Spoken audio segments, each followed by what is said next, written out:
अस्सलाम वालेकुम। आज जो हम पढ़ेंगे, आज हम ये देखेंगे कि अमेज़न होलसेल में जब हम शुरू करते हैं अमेज़न होलसेल के प्रोग्राम को, तो उसमें ये होता है कि बाज़ औक़ात हमें एक जर्नी का तो पता होता है कि हम इस मॉडल को कैसे आगे परस्यू करेंगे। लेकिन इसकी कुछ टेक्निकलिटीज़ होती हैं जिसमें जो नॉर्मली एक नया होलसेलर है, उसे इसके बारे में अंदाज़ा नहीं होता।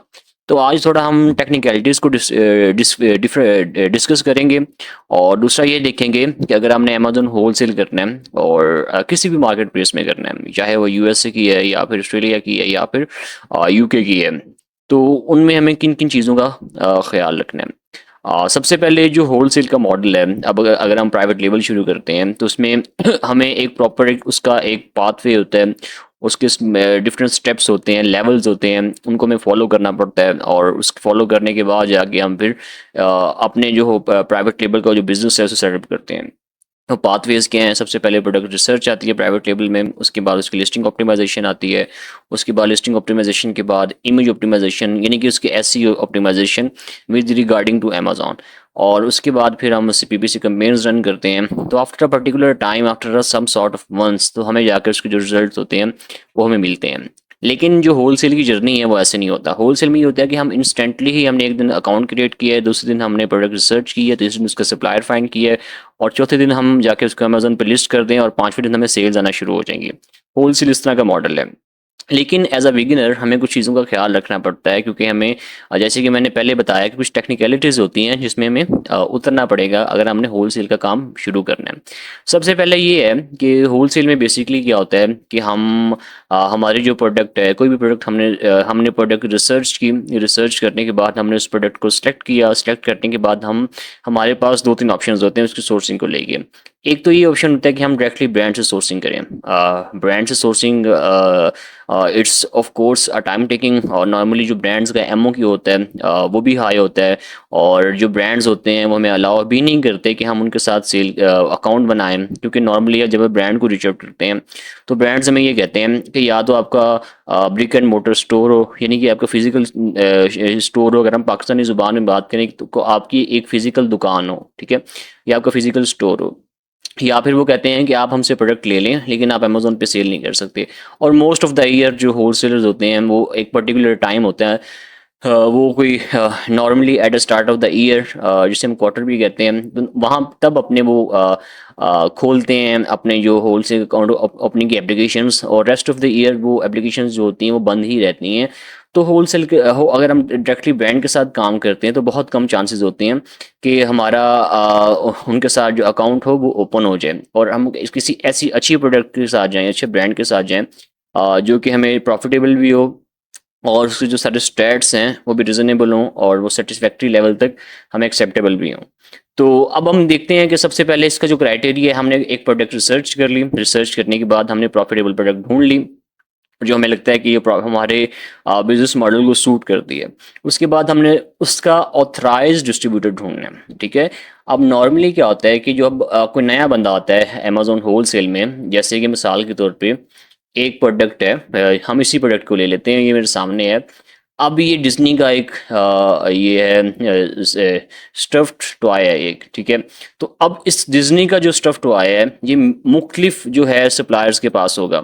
अब ये जो डिज़्नी का टॉय है ये हो सकता है किसी लोकल सप्लायर के पास हो सकता है कि ये किसी डिस्ट्रीब्यूटर के पास हो, लेकिन हमने वहाँ से, बेशक हमें वहाँ से सस्ता मिल रहा हो, जैसे कि यहाँ पे इसकी जो प्राइस है वो 26 है, हो सकता है हमें 10 का मिल रहा हो, 12 का मिल रहा हो, लेकिन हमने उसके साथ नहीं जाना। हमने हमेशा उसी प्रोडक्ट के साथ जाना है, उसी ब्रांड के साथ जाना है, और या फिर उसी डिस्ट्रीब्यूटर या होलसेलर के साथ जाना है जो कि ब्रांड का ऑथराइज्ड हो, जिसे ब्रांड अलाउ कर रहा हो। उसका फ़ायदा ये होता है कि कल को अगर हम अमेज़न हमसे वेरिफिकेशन मांगता है, जो कि ऑफ कोर्स जो नए सेलर्स हैं, जब उनकी सेल स्टार्ट होती है तो अमेज़न उनसे वेरिफिकेशन मांगता है। वो वेरिफिकेशन लेटर ऑफ ऑथराइजेशन भी अमेज़न मांग सकता है, वो सप्लाई चेन डॉक्यूमेंट भी मांग सकता है, वो जो हम प्रोडक्ट हमने लिस्ट किया है उसकी ऑथेंटिसिटी को लेके कोई डॉक्यूमेंट भी अमेज़न मांग सकते हैं। तो अमेज़न हमसे मुख्तलिफ वेरिफिकेशंस करते हैं। अब ये टॉय है डिज्नी का, ठीक है। अब इसकी सोर्सिंग करनी है, हमने फाइनलाइज ये किया कि ये जो टॉय है ये हमें पसंद है और ये इसके साथ हम जाना चाह रहे हैं और इसकी हमने सोर्सिंग करनी है। तो नॉर्मली यूके के अंदर, क्योंकि अब यूके की अमेज़न है, तो यूके के अंदर जो टॉयज़ के डिस्ट्रीब्यूटर्स हैं वो बहुत ज़्यादा कम हैं, क्योंकि यूके की मार्केट, क्योंकि जो टॉयज़ के डिस्ट्रीब्यूटर्स हैं वो हमें मोस्टली जो हैं वो अलाउ नहीं करते कि हम अमेज़न पे सेल करें। हम अपनी वेबसाइट पे सेल कर सकते हैं। अब इस पे भी हम बहस हो सकती है कि अगर वो हमें कह रहे हैं कि आपने अमेज़न पे सेल नहीं करना और हम उनसे परचेज़ कर लें और अमेज़न पे सेल आउट करें, तो उसके क्या कॉन्सिक्वेंसेस हो सकते हैं। उसका सबसे बड़ा मसला तो ये होगा कि जब अगर अगर कोई ऑथराइज्ड डिस्ट्रीब्यूटर है या वैसे भी कोई डिस्ट्रीब्यूटर है, वो हमें या कोई ऑथराइज्ड डिस्ट्रीब्यूटर की हम एग्जांपल लेते हैं, वो हमें कह रहा है कि आपने अमेज़न पे सेल आउट नहीं करना, लेकिन हम अमेज़न पे उनसे इन्वेंट्री परचेज़ करके अमेज़न पे सेल आउट कर रहे हैं। तो जब हम अमेज़न पे सेल आउट करेंगे और ब्रांड की तरफ से हमें आईपी कंप्लेन आएगी या फिर अमेज़न हमसे कोई वेरिफिकेशन डॉक्यूमेंट मांगेगा, तो फिर हम डिस्ट्रीब्यूटर के पास जाएंगे, हमें कहेंगे हमें फलां डॉक्यूमेंट चाहिए, तो हमें नहीं देगा। वो कहेगा कि मैंने तो आपको मना किया हुआ था कि आपने अमेज़न पे सेल नहीं करना, हमारी पॉलिसी है। एक तो आपने हमसे जो हमारी पॉलिसी वायलेशन की है, वो आपका जो अकाउंट है होलसेलर ब्लॉक कर देगा। और इन वेरी रेयर केसेस अगर कोई स्वेयर केस है तो वो आपके साथ आपके लीगल आपको भी लीगल कार्रवाई या कानूनी कार्रवाई भी आपके साथ वो कर सकते हैं, लेकिन ये बहुत रेयर केस होता है। नॉर्मली आपके साथ जो अकाउंट होता है वो टर्मिनेट कर देते हैं। तो एक तो इसका नुकसान ही होता है। अब जैसे यूके के अंदर जो नॉर्मली टॉयज के जो डिस्ट्रीब्यूटर्स हैं जो कि ऑथराइज्ड हैं, अब जैसे एनडीए है, अभी इसके पास जो भी टॉयज हैं, जितने भी टॉयज हैं, ये उनका ये ऑथराइज्ड डिस्ट्रीब्यूटर है एनडीए टॉयज। ऐसे ही यूरोप में ओकियो स्टॉक है। अब ये भी, इसके पास भी जितने भी टॉयज हैं, ये ऑथराइज्ड डिस्ट्रीब्यूटर है सारे टॉयज का। अब अगर हम यूएस की बात करें तो ई डिस्ट्रीब्यूशंस है, ये बहुत अच्छा डिस्ट्रीब्यूटर है, लेकिन मसला ये होता है क्योंकि ये बहुत अच्छा के साथ साथ बहुत कॉमन भी है, और इसकी वजह से हमें जो प्रोडक्ट्स होती हैं, जो हमारे क्राइटेरिया के मुताबिक प्रोडक्ट्स होती हैं, वो हमें इनसे नहीं मिल पाते। तो नॉर्मली ये होता है कि जैसे हमने बात कर ली कि हमने डिस्ट्रीब्यूटर भी फाइंड कर लिया, ऑथराइज्ड डिस्ट्रीब्यूटर या ब्रांड से हमने इन्वेंट्री भी मंगवा ली। उसके बाद एक मरहला आता है कि हमने अपने प्रोडक्ट को अमेजोन पे लिस्ट करना होता है। तो अमेजोन पे जो लिस्टिंग होती है वो इतना इशू नहीं होता, क्योंकि हमने बस प्राइस पुट करनी होती है, हमने कोई नई लिस्टिंग नहीं क्रिएट करनी होती। अब जैसे यहाँ पे अगर यहाँ पे 8 सेलर्स बैठे हुए हैं और यहाँ पे हम इसके साथ मी टू लिस्टिंग करते हैं, तो यहाँ पे 9 हो जाएंगे, क्योंकि हम भी इनके साथ मी टू लिस्टिंग कर लेंगे।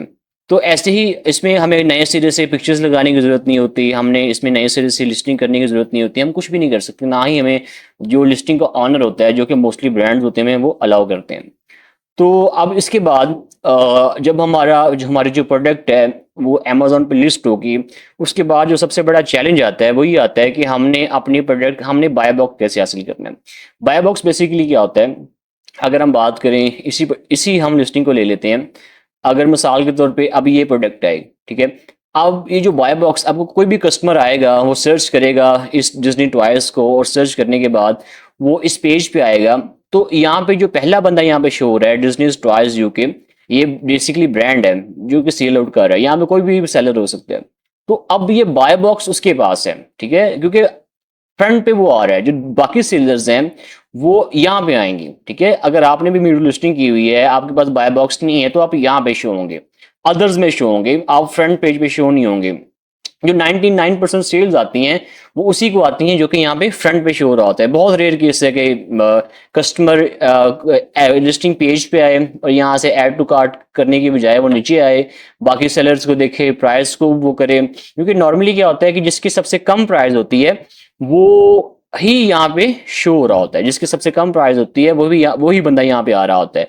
तो क्योंकि अब बाय बॉक्स, अगर आपने बाय बॉक्स हासिल करना चाहते हैं तो उसके भी बहुत सारे तरीके हैं। जैसे कि आपकी जो प्राइस है इन बाकी सेलर्स की निस्बत सबसे कम होनी चाहिए। जैसे कि अगर यहाँ पे 5.99 यानी कि 26 सेल कर रहा है, तो आप 25.65 25.50 की यहाँ पे लिस्टिंग लगा दें, तो हो सकता है अमेजोन जो बाय बॉक्स है वो आपको दे दे। लेकिन ये सिर्फ अकेला काफ़ी नहीं है कि आप प्राइस को डाउन करें, उसके लिए आपकी जो सेलर रिस्पॉन्स रेट है, आपके अलावा जो आपके जो रिव्यूज़ हैं वो भी मैटर करते हैं। आप FBA सेल कर रहे हैं, FBM सेल कर रहे हैं, अमेजोन नॉर्मली FBA को प्रेफर करता है, वो भी इसमें बहुत ज़्यादा मैटर करता है। उसके अलावा आपका जो पॉजिटिव रेट है, जो आपका जो है सेलर रेट है, वो भी बहुत ज़्यादा मैटर करता है। बहुत सारी चीज़ों को अमेजोन इंक्लूड करने के बाद, बहुत सारी चीज़ों को परखने के बाद अमेज़न फिर आपको ये बाय बॉक्स अलॉट करता है। तो नॉर्मली हम जब होलसेल करते हैं तो हम उसी प्रोडक्ट के साथ जाते हैं जिसका जो बाय बॉक्स होता है वो रोटेटेबल कर रहा होता है। वो की पास से हम चेक करते हैं कि जो टॉप सेलर है उसके पास बाय बॉक्स का कितने परसेंटेज का शेयर है। और उसके बाद बाय बॉक्स हासिल करने के बाद, तो जैसे मिसाल के तौर पे हमें बाय बॉक्स भी मिल गया, सब कुछ हो गया। तो उसके बाद जो हमारा एक मरहला आता है वही आता है कि अगर हमारी जो प्रोडक्ट सेल आउट हो रही है तो हमने अपनी जो इन्वेंट्री है उसे उसको रीस्टॉक करना है। हमने कभी भी अपनी इन्वेंट्री को आउट ऑफ स्टॉक नहीं होने देना। मोस्ट ऑफ द केसेस क्या होता है कि हम जो पहले होलसेल में छोटा ऑर्डर प्लेस करते हैं, उसको टेस्टिंग करते हैं, टेस्टिंग करने के बाद अगर वो प्रोडक्ट ठीक चलती है तो फिर हम उसी डिस्ट्रीब्यूटर से एक बड़ा ऑर्डर प्लेस करते हैं। तो जब उस डिस्ट्रीब्यूटर के पास बड़ा ऑर्डर प्लेस करने के बाद हमारी जो इन्वेंट्री है वो मोर देन 60% सेल आउट हो गई है, तो हमने फिर उसको रीस्टॉक करना है। क्योंकि जैसे अगर हमारी जो प्रोडक्ट है वो आउट ऑफ स्टॉक होगी एक दफ़ा, तो हम यहाँ से लिस्टिंग से अमेजोन में रिमूव कर देगा। और फिर अगर वो हम दोबारा रीस्टॉक भी कर लेंगे और इस लिस्टिंग के दोबारा एंटर भी हो जाएंगे, तो फिर बहुत कम चांसेस रह जाते हैं कि हमें भी दोबारा फिर हम उस तरह से कंपटीशन में आ सकें। ये बेसिकली अमेजोन का मोटा मोटा है। और एक तारुफ कह लें या इंट्रोडक्शन कह लें। तो आज के लिए इतना ही। अपना ख्याल रखिएगा। अल्लाह हाफिज़।